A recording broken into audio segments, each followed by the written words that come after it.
नमस्कार दोस्तों, आप लोग को जोहार एग्जाम में स्वागत है। और आज आप लोग अच्छे ढंग से तैयारी अपना प्रिपरेशन अच्छे ढंग से कर रहे होंगे। तो चलिए दोस्तों, आज हम लोग हिंदी का प्रैक्टिस सेट स्टार्ट करते हैं, समझे। तो चलिए स्टार्ट करते हैं। और लेडी सुपरवाइजर के लिए, झारखंड सीजीएल और सहायक आचार्य के लिए एक महत्वपूर्ण रामबाण की तरह ये हिंदी प्रैक्टिस सेट आप लोग के लिए होगा। तो चलिए दोस्तों, हम लोग स्टार्ट करते हैं। तो फर्स्ट क्वेश्चन में क्या है, समास से क्वेश्चन है। तो चौमासा में समास है, कौन समास है दोस्तों? ये द्विगु है, द्वंद्व होगा, कर्मधारय होगा, तत्पुरुष समास होगा। तो कौन सा समास होगा दोस्तों? चौमासा। तो ये कौन सा समास हो जाएगा? ये द्विगु समास। ये तो इजी है, समझे। अब नेक्स्ट, जिस समास में दूसरा शब्द प्रधान रहता है जिसे उसे कहते हैं, जिसे दोस्तों जैसे जिस समास में दूसरा पद प्रधान उसे क्या कहते हैं? तो अव्ययी भाव समास कहते हैं, तत्पुरुष या द्वंद्व या बहुब्रीहि समास। तो कौन सा समास कहते हैं? तो इसका राइट आंसर हो जाएगा तत्पुरुष समास कहते हैं। नेक्स्ट, अपनी बुराई नहीं दिखाती अर्थ को व्यक्त करने वाली लोकोक्ति कौन सी है? तो कौन सी है दोस्तों? अपनी बुराई नहीं दिखाती है। तो इसका अर्थ क्या हो जाएगा दोस्तों? चिराग तले अंधेरा, एक पंथ को दो काज, आगे नाथ ना पीछे पगहा, अंधों के कान में राजा। तो इसका राइट आंसर क्या हो जाएगा दोस्तों? ऑप्शन नंबर ए, चिराग तले अंधेरा। नेक्स्ट, बार बार नाटक नहीं सॉरी दोस्तों, बार बार नाक रगड़ने पर भी पुरुष में अशोक को नहीं छोड़ा। तो विनती राग करना, खुशामद करना, अधीन होना, बीमार पड़ना। तो क्या हो जाएगा दोस्तों इसका राइट आंसर? तो ऑप्शन नंबर कौन सा हो जाएगा? ए हो जाएगा, विनती करना। नेक्स्ट, गाय कौन सी संज्ञा है दोस्तों? तो गाय कौन सी संज्ञा है? व्यक्तिवाचक, जातिवाचक, स्वभाववाचक, द्रव्यवाचक। तो गाय कौन सी संज्ञा है दोस्तों? तो इसका कौन सी है? ये जातिवाचक संज्ञा है। नेक्स्ट, राष्ट्र की भाववाचक संज्ञा क्या होगा? जैसे राष्ट्र को भाववाचक क्या होगा? राष्ट्र होगा, राष्ट्रीय होगा, स्वराष्ट्र होगा या राष्ट्रीयता होगा। तो इसका राइट आंसर क्या हो जाएगा दोस्तों? राष्ट्र का भाववाचक तो राष्ट्रीयता हो जाएगा। नेक्स्ट, श्रोता के लिए किस सर्वनाम का प्रयोग किया जाता है? तो किस सर्वनाम के लिए किया जाता है दोस्तों? तो उत्तम पुरुष वाचक सर्वनाम, मध्य पुरुषवाचक सर्वनाम, अन्य पुरुषवाचक सर्वनाम। तो इसका राइट आंसर क्या हो दोस्तों? ऑप्शन नंबर बी हो जाएगा, मध्य पुरुष सर्वनाम। तो श्रोता के लिए किस सर्वनाम का प्रयोग किया जाता है? मध्य पुरुष वाचक सर्वनाम किया जाता है। तो इसका राइट आंसर क्या हो जाएगा? मध्य पुरुष वाचक सर्वनाम हो जाएगा दोस्तों। नेक्स्ट, कोई आ रहा है वाक्य में कोई किस प्रकार का सर्वनाम है? तो किस प्रकार का सर्वनाम है दोस्तों? कोई, जैसे कोई है ना, ये किस प्रकार का सर्वनाम है? तो इसका राइट आंसर निश्चयवाचक होगा, निश्चयवाचक होगा, संबंधवाचक, निजवाचक। तो आप लोग को पता होगा ये कोई किस वाचक सर्वनाम है दोस्तों? तो ये है अनिश्चयवाचक। कोई मतलब कौन है? कोई कुछ पता ही नहीं चल रहा, तो इसीलिए क्या हो जाएगा? ये अनिश्चित वाचक। जबकि इसमें पता चलता तो इसमें निश्चित वाचक हो जाता है। ये तो संबंध वाचक नहीं होगा, निज वाचक भी नहीं होगा। तो ये क्या हो जाएगा? अनिश्चय वाचक सर्वनाम कोई है। नेक्स्ट, मैंने 3 मिनट में आ रही हूँ वाक्य में कौन सा कारक होगा दोस्तों? ये मैं 3 घंटे में आ रहा हूँ। तो ये कौन सा कर्ता कारक, संबंध कारक, अधिकरण कारक, संप्रदान कारक। तो ये कौन सा कारक हो जाएगा दोस्तों? ऑप्शन नंबर सी, अधिकरण कारक हो जाएगा। नेक्स्ट,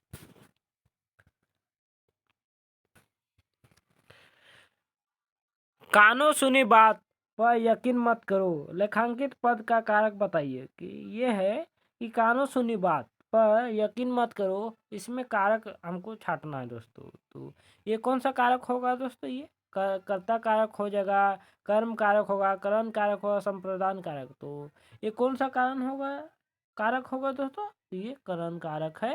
कानो सुनी बात पर यकीन मत करना, इसमें कौन सा कारक छिपा हुआ है? करण कारक। नेक्स्ट, अब इसमें है विशेषण से को पहचानना है कि विशेषण को इस क्वेश्चन में पहचाना है कि एक लड़का स्कूल जा रहा है, इसमें कौन सा एक विशेषण है? तो कौन सा है दोस्तों? समुदायवाचक है, गणनावाचक है, आवृत्तिवाचक है, कर्मवाचक है। तो इसमें कौन सा विशेषण है? एक लड़का स्कूल जा रहा है, तो ये हो जाएगा एक गणनावाचक होगा, क्योंकि एक है, ये गणना में गिनती में काउंटिंग होता है, इसीलिए क्या हो जाएगा? गणनावाचक संज्ञा विशेषण होगा दोस्तों। नेक्स्ट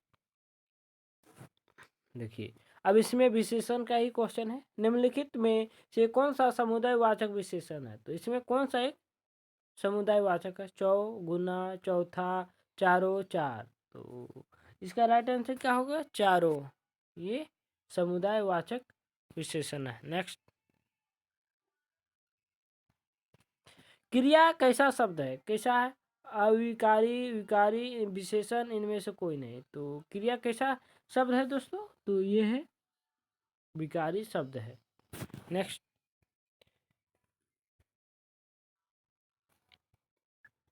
राधा को पीट दो, इस वाक्य में कौन सी क्रिया है दोस्तों? राधा को पीट दो, इसमें कौन सी क्रिया है? इच्छा बोधक है, अभ्यास बोधक है, शक्ति बोधक है, अनुमति बोधक है। तो इसमें कौन सा क्रिया है दोस्तों? ये हो जाएगा ऑप्शन नंबर डी हो जाएगा, अनुमति बोधक है। नेक्स्ट, ऋग्वेद में किस भाषा का प्रयोग हुआ है दोस्तों?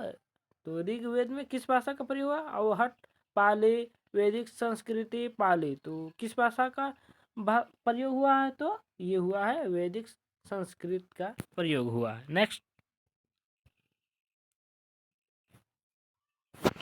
हिंदी किस परिवार की भाषा है दोस्तों? अब देखिए, हिंदी है जो किस परिवार की भाषा है दोस्तों? ये भारोपिया की है, या समी हामी की है, या ककेली की, या पप्पुई की है? तो किस भाषा के परिवार है हिंदी दोस्तों? तो ऑप्शन नंबर कौन सा हो जाएगा?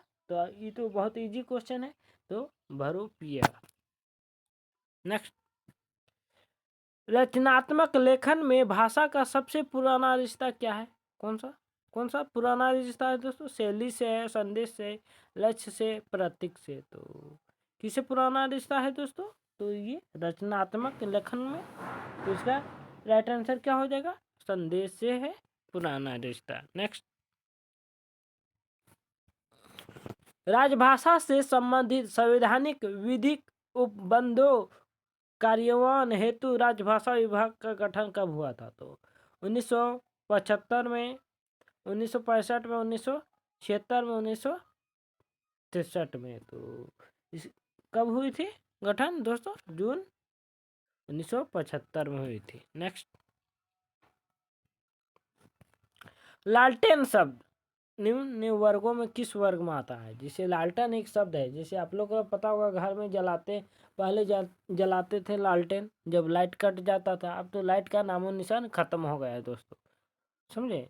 तो लालटेन है जो किस में आता है? देशज में आता है, तत्सम में आता है, विदेशज में, तद्भव में। तो किस में आता है दोस्तों लालटेन? तो पता होगा ये विदेशज में आता है। ये लालटेन हम लोग का देसी भाषा नहीं है, ये एक विदेशी भाषा है, अंग्रेजों के द्वारा ये भाषा लाया गया था। नेक्स्ट, नीचे दिए गए विकल्पों में से तत्सम शब्द को चुनना है। तो कौन सा एक तत्सम शब्द है चारों में? तो गोधूम, शहीद, पडोली, या बहू। तो इसमें कौन सा है चारों में एक तत्सम शब्द है दोस्तों? तो ये है ऑप्शन नंबर ए, ये हो जाएगा गोधूम। कौन हो जाएगा? गोधूम। नेक्स्ट, ध्वनि परिवर्तन में कौन कौन से करण होते हैं? अभियांतरण होते हैं, बाह्यकरण होते हैं, और भी दोनों, इनमें से कोई नहीं। तो ध्वनि परिवर्तन में कौन से कारण होते हैं दोस्तों? तो क्या हो जाएगा इसका राइट आंसर? तो ऑप्शन नंबर सी हो जाएगा। यहाँ सी होगा दोस्तों, ए और बी दोनों हो जाएगा। तो अभियांतर भी, बाह्य कारण भी। नेक्स्ट, तो इसका राइट आंसर क्या हो जाएगा दोस्तों? ए और बी दोनों हो जाएगा। नेक्स्ट, भाषा शब्द की उत्पत्ति संस्कृत के किस धातु से मानी गई है? तो भाषित, भाषी, भाषा, इनमें कोई नहीं। तो इसका आंसर क्या होगा? तो ऑप्शन नंबर सी हो जाएगा, भाषा। नेक्स्ट, शब्द अलंकार के मुख्य रूप से कितने प्रकार होते हैं? 7, 9, 4, 2। तो शब्द अलंकार के मुख्य रूप से कितने प्रकार के होते हैं दोस्तों? तो इसका राइट आंसर क्या हो जाएगा? ऑप्शन नंबर ए हो जाएगा 7। नेक्स्ट,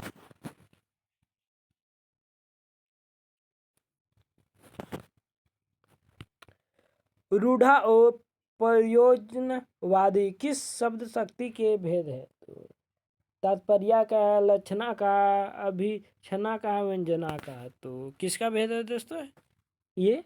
तो इसका राइट आंसर क्या हो जाएगा? ऑप्शन नंबर बी हो जाएगा, लक्षणा का। नेक्स्ट, आलोचना का विषय कवि नहीं कविता है, यह कथन किसका है दोस्तों? क्या है कथन? आलोचना का विषय कवि नहीं है। तो ये कथन किसका है दोस्तों? क्रोचे का, लाइजाइंस का, टी.एस. एलियट का, ड्राइडन का। तो ये कथन किसका है? तो ऑप्शन नंबर क्या हो जाएगा? सी हो जाएगा, टी.एस. एलियट का है ये कथन। आलोचना का विषय कवि नहीं है, किसका है? टी.एस. एलियट का है। नेक्स्ट,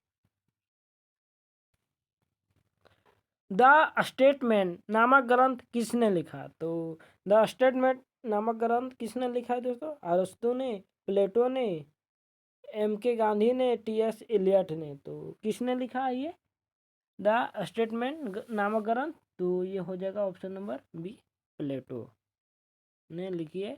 प्लेटो ने लिखा द स्टेटमेंट नामक ग्रंथ। नेक्स्ट, यदि कोई पत्र सभी संबंध कार्यालयों को प्रेषित किया जाता है तो उसे क्या कहते हैं? अधिसूचना, परिपत्र, कार्यालय आदेश, व्यक्तिगत पत्र। तो क्या पत्र कहा जाता है दोस्तों?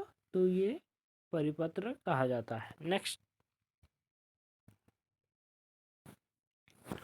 अधिसूचना का प्रकाशन कहाँ होता है? तो कहाँ होता है? सूचना पत्र में, समाचार पत्र में, राजपत्र, गजट में, इनमें से कोई नहीं। तो कहाँ होता है अधिसूचना का प्रकाशन दोस्तों? तो ये हो जाएगा ऑप्शन नंबर सी हो जाएगा, राजपत्र में। नेक्स्ट, विद्यापति के पद सर्वाधिक किस क्षेत्र में गाए जाते हैं? तो दक्षिण भारत में, उत्तरांचल में, पूर्वांचल में, उपरोक्त सभी में। तो विद्यापति के पद सर्वाधिक किस क्षेत्र में गाए जाते हैं दोस्तों? तो ये हो जाएगा ऑप्शन नंबर कौन सा हो जाएगा? ये सी हो जाएगा, पूर्वांचल में। नेक्स्ट,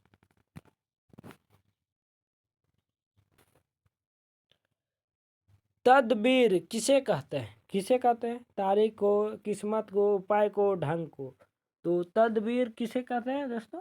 तो ये उपाय को कहते हैं तदबीर। किसको? उपाय को। नेक्स्ट, अपने आप को भोली और अबला कौन समझता है?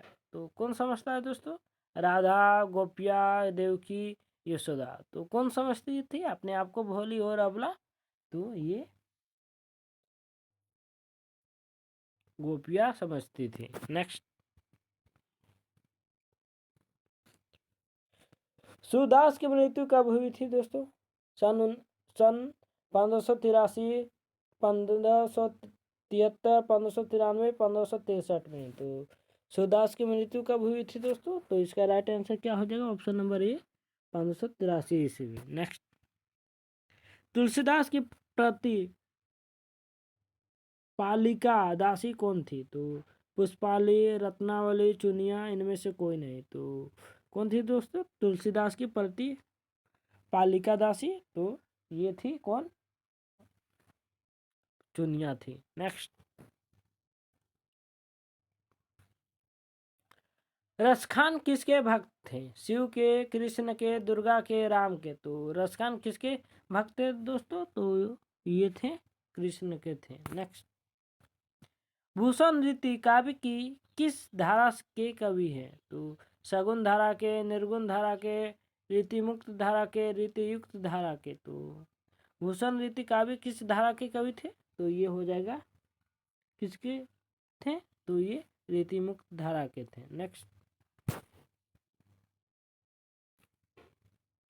विद्यापति ने किस रानी को अपने गीतों को से अमरता प्रदान की थी? तो सखिया को, सखीमा को, देवी को, हकीमा देवी को, या लखीमा देवी को। तो कौन देवी थी दोस्तों? तो ये हो जाएगा ऑप्शन नंबर कौन सा हो जाएगा? ऑप्शन नंबर सी, हकीमा देवी को। नेक्स्ट, बीजक के भाग है, कौन है? साखी है, रेमनी है, शबद है, ये सभी है। तो बीजक के भाग है दोस्तों, तो कौन है? तो ये सभी है, साखी, रेमनी, शबद, ये सभी। नेक्स्ट, सूरदास के दीक्षा गुरु कौन थे? तो कौन थे? वल्लभाचार्य, रामानंद, विठल नाथ, नामादास। तो सूरदास के दीक्षा गुरु कौन थे दोस्तों? तो ये हो जाएगा ऑप्शन नंबर ए, वल्लभाचार्य थे। नेक्स्ट, इनमें से कौन सा कृति तुलसीदास के द्वारा लिखा गया? तो कौन सा कृति है जो तुलसीदास के द्वारा लिखा गया है? ये चारों में, जानकी मंगल, हनुमान बाहो की कविता वाले, ये सभी। तो इसका राइट आंसर क्या होगा दोस्तों? ऑप्शन नंबर बी हो जाएगा, हनुमान बाहो। ये तुलसीदास के द्वारा लिखी गई है। नेक्स्ट, बिहारी लाल किसके राजचित कवि थे? तो महाराज उदय प्रताप के, महाराज शिवाजी, महाराज जय सिंह, महाराज संभाल। तो इसका राइट आंसर क्या होगा दोस्तों? ऑप्शन नंबर कौन सा हो जाएगा? सी, महाराज जय सिंह के। नेक्स्ट, भूषण की सुप्रसिद्ध काव्य कृति कौन सी है दोस्तों? इसमें चारों में भूषण जी का एक सुप्रसिद्ध काव्य कृति कौन सा है? तो शिवा बावनी, छत्रसाल दशक, भूषण उल्लास, भूषण हजाराई। तो कौन सा होगा दोस्तों? भूषण जी का एक सुप्रसिद्ध काव्य कृति है, तो ये कौन सा है? शिवा बावनी। नेक्स्ट, कौन है? शिवा बावनी है। नेक्स्ट क्वेश्चन दोस्तों, कोहरा शब्द किसके लिए प्रयोग किया गया? तो कोहरा शब्द जो है किसके लिए प्रयोग किया गया? धर्मात्मा, कोहरा, कला का ईश्वर। तो किसके लिए प्रयोग हुआ है ये? तो ये हुआ है ईश्वर के लिए। नेक्स्ट,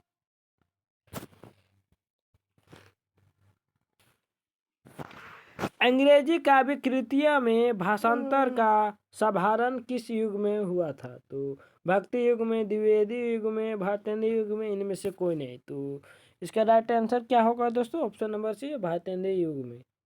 नेक्स्ट, भारतेंदु जी की दृष्टि में काव्य की आत्मा कौन है? कौन है? रस है, कल्पना है, छंद है, अलंकार है। तो इन चारों में कौन सा है दोस्तों? भारतेंदु जी की दृष्टि से काव्य की आत्मा, तो ये हो जाएगा रस है। नेक्स्ट, निराला जी के कारण कल्पना कहाँ से बंधी हुई थी? तो कहाँ से बंधी हुई थी? पृथ्वी के दृढ़ आकर्षण शक्ति से, आकाश से, आकर्षण शक्ति से, पृथ्वी से। तो इसका राइट आंसर क्या होगा दोस्तों? 45 का। तो ये हो जाएगा पृथ्वी के दृढ़ आकर्षण शक्ति से। नेक्स्ट, इनमें से कौन कृति मैथिली शरण गुप्त की है? तो इसमें चारों से में कौन सा एक मैथिली शरण की गुप्त है की एक कृति है? पथिक है, पलासी का युद्ध है, रस कलश है, विधि प्रवास है। तो इसका राइट आंसर क्या हो जाएगा? Option number D, B, Plassey का युद्ध है। नेक्स्ट, निराला जी की पत्नी का क्या नाम था? तो पूर्णिमा देवी, किरण देवी, मनोरमा देवी, सुलोचना देवी। तो निराला जी के पत्नी का नाम क्या था दोस्तों? तो इसका राइट आंसर क्या होगा? ऑप्शन नंबर कौन सा हो जाएगा? मनोरमा देवी नाम था थे। निराला जी की पत्नी का नाम क्या था? मनोरमा देवी। नेक्स्ट, पंत जी की मृत्यु कब हुई थी? तो कब हुई थी ये? तो इसका राइट आंसर क्या हो जाएगा? ऑप्शन नंबर सी हो जाए, 1 जनवरी 1977 को पंत जी की मृत्यु हुई थी। नेक्स्ट, नई कविता के कवियों की भावना प्रेरणा के क्षेत्र में कैसी है? तो मार्शल प्रेम भावना, यौन भावना, प्रेम भावना, इनमें से कोई नहीं। तो इसका राइट आंसर क्या होगा दोस्तों? ऑप्शन नंबर बी, यौन भावना। नेक्स्ट, ताज और बापू के प्रति शीर्षक कविता किसकी है? महादेवी की, निराला की, प्रसाद की, पंत जी की। तो किसकी है दोस्तों? ताज और बापू के प्रति शीर्षक कविता, तो ये है किसका है? किसकी है? तो ये पंत जी की है। समझे? तो चलिए दोस्तों, आज के लिए हम लोग यहीं तक, फिर कल नेक्स्ट इसका पार्ट 1-2 में मिलते हैं, जिसमें 51 से 100 तक की क्वेश्चन को कवर करके देखेंगे। तो चलिए दोस्तों, आप लोग thank you, all the best. आप लोग अच्छे से तैयारी करते रहिए।